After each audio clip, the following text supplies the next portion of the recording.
Ladies and gentlemen, what is happening? Welcome back to another Pokemon Brilliant Diamond and Shining Pearl Wi-Fi battle. As always, if you enjoyed these videos, make sure to hit that like button. It helps out the channel a lot and it inspires me to keep going with this. Anyway, today we've got a match against a squad that is absolutely about scary as balls. They're working with pretty much all legends, pseudo-legends, and, you know, Roserade and Infernape. But, of course, I'm working with my team of absolute units here who are not afraid of anything. And let's go ahead and get ourselves right into the match. They are going to lead off with their Infernape. I'm thinking, you know what, I might toss out my Ape as well. Young Planet of the Apes out here. And in comes the Primeape. So, obviously, the superior monkey. I have fucking boxing gloves. I'm just ready to go. But this matchup isn't ideal for me. You know, I can go for the Earthquake being Choice Scarf. I can outspeed. But this thing is likely Focus Sash. So I don't want to lose my Primeape too early because it is useful for things like the Tyranitar, and just overall really nice to have a fast dude in the back there. So I'm going to U-turn, and I decide to go into my Seviper. Now my team kind of lacks a good switch into Infernape, but they do go for the close combat here, and that does a whole bunch of damage to my boy, and that hurts a lot. But I'm thinking they're probably going to end up staying in here and just go right for a Flare Blitz and take me out.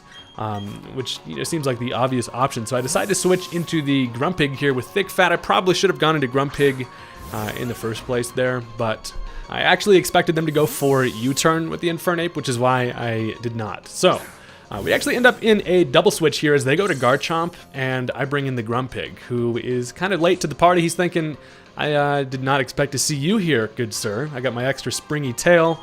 Or am I just happy to see you? It ends up going for a Crunch here, and that is extremely unfortunate because that knocks me out and just gets a critical hit for the overkill. But I have not seen a Garchomp run Crunch in a long time. I mean, the dude's got Chomp in his name, so you could always expect to get hit by a Crunch, but that one catches me by surprise, and you hate to see it. Grumpig goes down, kind of the MVP of the team, and now I am playing from behind. So I decided to go into Treesif, who can obviously take an Earthquake, get knocked down to Sturdy, and rather than going for some damage off on this thing, I want to set up my Stealth Rock.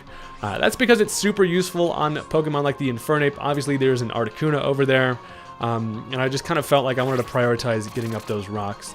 The main reason is that if I went for Earthquake here, it wouldn't do too much to the Garchomp, but my plan was essentially to get up my Stealth Rock, then go for a Sucker Punch, knock this thing down to range where potentially something like Primeape can pick it off. So now I go for the Sucker Punch, hit him with my little cheerleader pom-poms, and it unfortunately doesn't quite knock this thing to half after its Life Orb damage. It is going to look like this thing is going to be manageable, but it's still closer than I would like it to be. So down goes the Sudowoodo, and you hate to see that as well, but at least I was able to get up my Stealth Rock, and now I'm able to freely switch back into Primeape, who at this range should be able to knock this thing out with a close combat, although it is quite close. But I'm just going to go for the old Puncharoo. He wants to conserve the shark there and ends up switching into Suicune, which has honestly been the bane of my existence for literally as long as this thing has existed. Because when you bring in NU teams to a Suicune fight, it's gonna outbulk you, and it's gonna Calm Mind, and then it's gonna rest, and then it's gonna just be an asshole overall with his stupid flowy ribbons over there. God, but you know, close combat doesn't do much to this thing, and I kind of have to figure out a plan. If this thing is going to start setting up Calm Minds, it's going to be a bad day for your boy.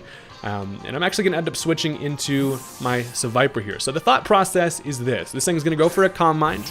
I can then bring in Seviper, potentially trick it to get it to not be able to, you know, set up any further and lock itself into a move. But it actually just roars me and brings back in the Primeape. Young Donut Hole is like, oh hey, didn't plan on seeing you again so soon. I mean, the roar is kind of an interesting play because they don't actually have any hazards or anything, so it kind of just puts me back in the same situation. Gets a turn of Life Orb or leftover recovery, but I just end up U-turning right back out of there.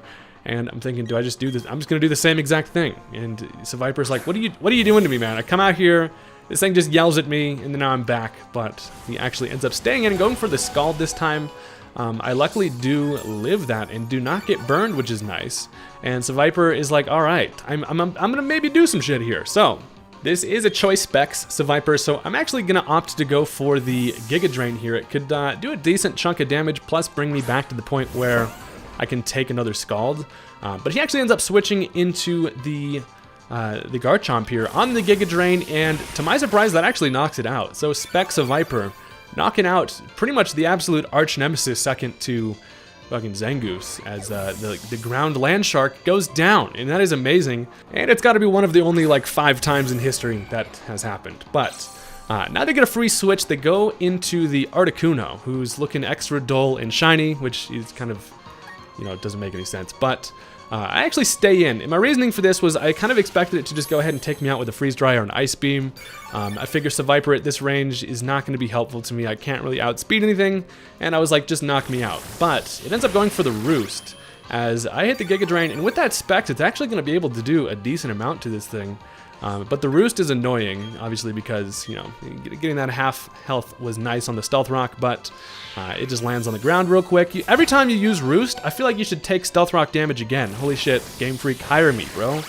I actually end up living the attack there. I'm able to get off another Giga Drain, which is pretty damn nice. I mean, this thing can just roost up again here, so I'm like, okay, maybe I shouldn't just stay in here and keep doing the same damn thing.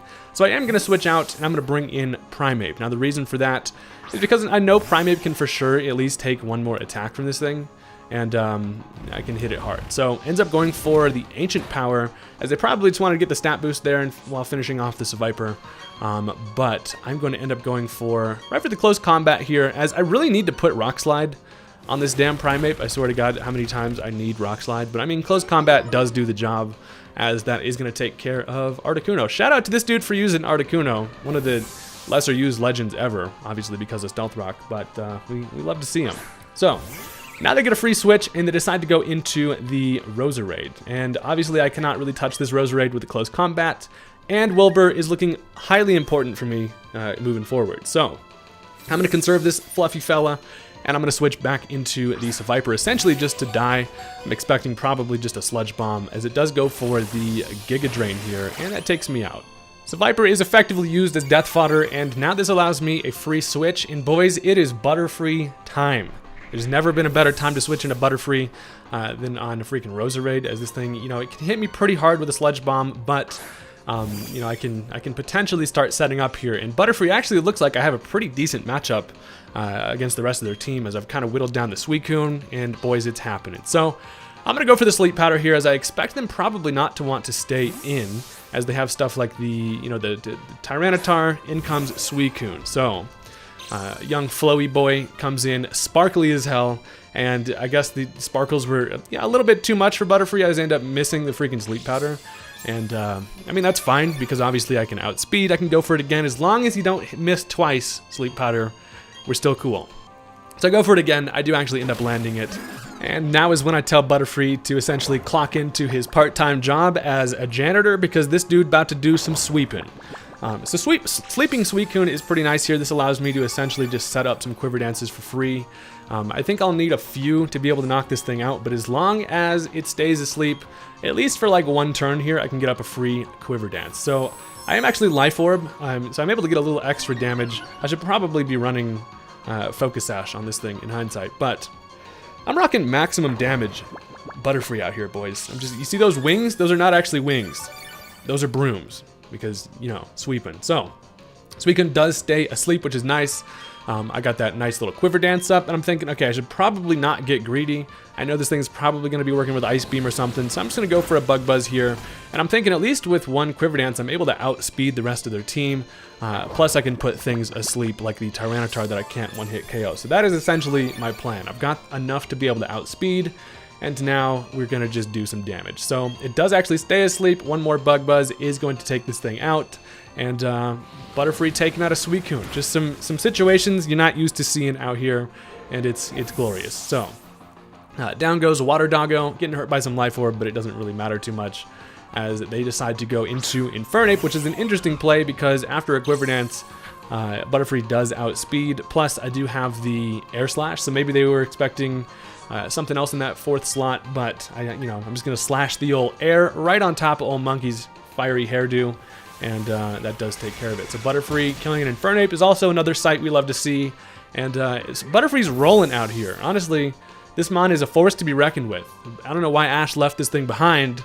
He could have been sweeping everybody with him, but instead he's like, see ya. So in comes Tyranitar. And I have a couple options here. Either I go right for the Bug Buzz, get enough damage to where I can chip this thing, and then easily just knock it out.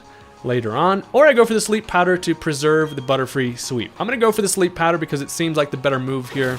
I do land it and I'm like, oh hell yes, this is amazing. I don't give a shit about the sand in my eyes, and it turns out this is the first Tyranitar I've seen in a very long time where it's actually Lumberry, so that is super unfortunate, and he ends up landing a Rock Slide and down goes Butterfree. He almost made it happen. But definitely next time, buddy. So really unfortunately unlucky there, just this thing being Lumberry. Like what the fuck? What the hell, man? But I do still have the Primeape, who obviously just comes in and just, you know, knocks this thing out with the close combat. Now they have the Roserade and the Tyranitar left, of course.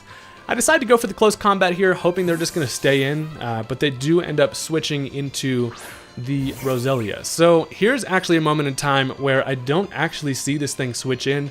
I kind of catch the amount of damage I did to it right at the end here, and I'm thinking, after looking at that, I'm like, hold on, is that a range for me to kill this thing if I get like a minimum damage on this next close combat? So I definitely should have paid attention and kind of been able to see how much damage that did. In hindsight, this next close combat actually does kill. But here's my thought process. I've got this unknown left. I want to get this dude in the match. I'm going to switch it in here just as death fodder to die to a Sludge Bomb. So I'm thinking Sludge Bomb for sure is what kills Primeape. That's obviously what they're going to click here. I can just basically then switch Primeape in after it takes another Sandstorm recoil just for that extra insurance that my next close combat kills. But it goes for Giga Drain, which I entirely did not think about. Like an idiot, because I saw Giga Drain earlier in the match, and I really should have expected that. It wouldn't have actually even killed Primeape, I don't think. Actually, it would have actually probably after the special defense drop, but that is wildly unfortunate because I have to bring back in Primeape, my last mon, and my only option here is to go for Earthquake. Close combat basically obviously doesn't knock this thing out, and it drops my special defense to where it then can kill me with a Giga Drain. So I go for the Earthquake. Reason for that is because I know 2 of it kills, and if it just Giga Drains again, I should be able to live that. I do live it with 23, and it is coming right down to the wire here. I had the win condition, but this just goes to show that, you know, sometimes I make the wrong play. But, you know, I guess it happens to everybody, and that's literally the game you play. But I really thought I would just be extra careful and switch out there so this thing would take 1 more Sandstorm damage turn, and then just kill it with a close combat, and then kill the Tyranitar as it comes in. But that quite did not work out for me, as now I am actually able to take care of the Roselia, but so now they're down to their last mon, which is going to be that Tyranitar. So, as you'll see here, Tyranitar's sitting at a pretty hefty amount of health, and I'm going to need either a super high roll Earthquake or a crit to be able to knock this thing out. So the freaking Choice Scarf has forsaken me here. Boy looks fresh in it, but it's allowed me to not click close combat. I have to go for the Earthquake here. Of course, I do go first, and Godzilla lives it in red health. So that is wildly unfortunate, and that just kind of all is a domino effect, where if I was able to just go for the Bug Buzz on that thing when I had Butterfree out rather than the Sleep Powder, I would have gotten enough chip damage to the point where none of that would have mattered and Earthquake would have killed, but it all adds up, and that is going to be the end of the match there. So still a really close game, and I had a lot of fun in that one, playing against a very scary team with the mons I was using. But anyway, thank you guys very much for watching. I do appreciate all the support, and I will catch you guys next time. Peace out.